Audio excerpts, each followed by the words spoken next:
حضرت موسی علیہ السلام دا الله رب العالمین نه یو پیر سوال وکړو چې الله پاکا ستا کوم بندگان جنت ته ځي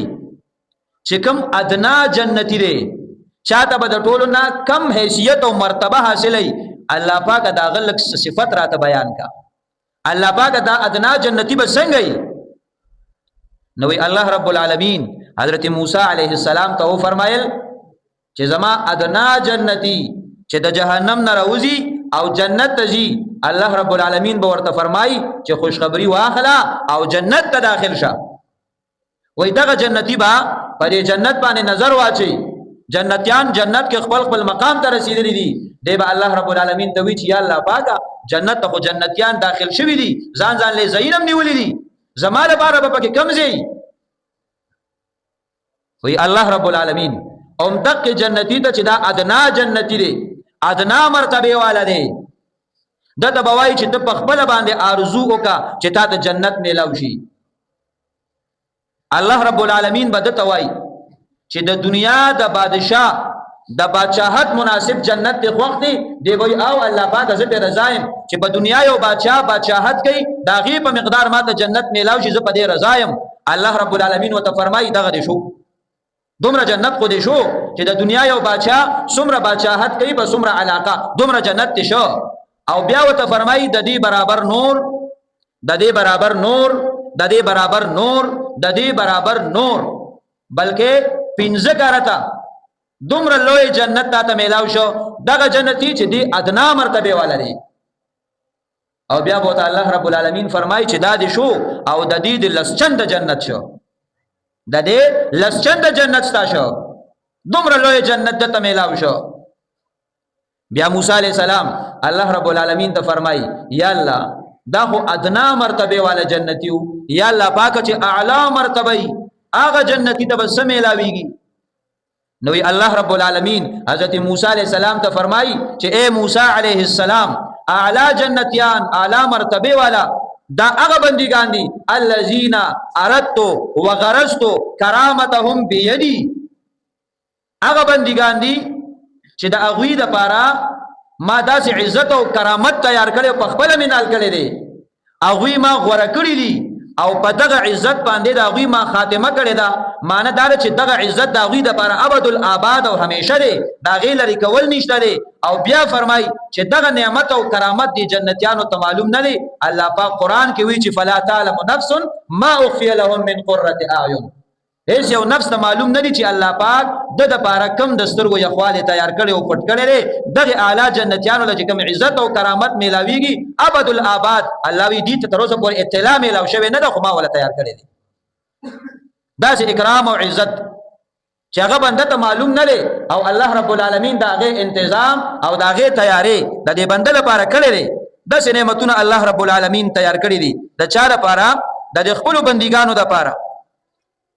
کم بندگان چې د الله رب العالمین صالحین بندگان دي نیک عمل کوونکي بندگان دي اوس دغه نعمتونه ما وتا تا د دنیا په دغه ژوندۍ چې مختصر پیریډ دی مختصر مرحله ده الله رب العالمین ما وتا لرا کوي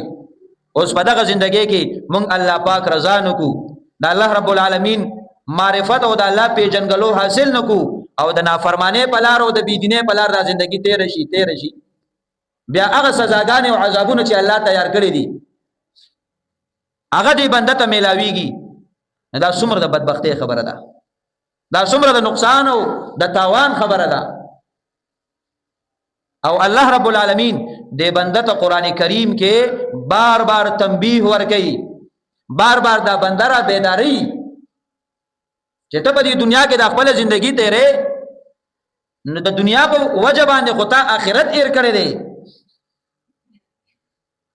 حالانکه الله رب العالمین بار بار فرمای چې د دنیا دا څومره مال او دولت او ساز او سامان دی دا متاع دی دا خیرنه کپڑا ده او الله فرمای متاع الدنیا قلیل د دنیا دا ساز او سامان دا انتهایی لګ دی الله پاک فرمای لا یغرنک تقلب الذین کفروا فی البلاد الله فرمای دا کافرانو چې په خاریو کې راشي ګرځي راګرځي دا چې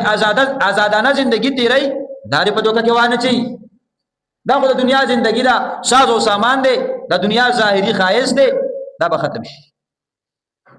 اوس ما ته د خپل ژوندۍ مقصد دغه دنیا ګرځولې مونږ وایو په دنیا کې زه کامیاب شوم زما ابد الاباد کامیابی ده زما خوشحالي ده زم په دې سوچ او فکر کې چې زما نسل کخيري مستقبل کې کامیاب شي مستقبل کامیابی څه ده چې لوی نوکري لوی کاروبارونه بینک بیلنسي بدريغه دنیاي د حلال او د حرام تمیز نه د جایز او د ناجایز تمیز نه او دې بس بلا گاڑی موټري بنگلي بینک بیلنسي بس بچي کامیاب دي خو دې ته سوچ نه کړي چې دا مستقبل په دې دنیا نه ودرېږي دا دې مستقبل د دنیا نه بعد یو بل مستقبل د قبر را روان دی ورپسې یو بل مستقبل د حشر را روان دی د قیامت ورځ مستقبل را روان دی آیا زما بچي زه کامیاب لیدل غواړم چې د قبر او د برزخ په ژوندۍ کې هم کامیابی او د قیامت په ورځ د حشر په میدان کې هم کامیابی هغه زما او تا مستقبل دی هغه څه حال او ماضي خو نه ده اصل مستقبل زما او تا هغه دی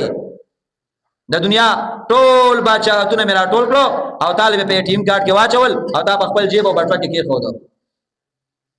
خدا د قبر او د آخرت د ژوندۍ ریزلټ دې لدرکه چې ځان سره ونیسا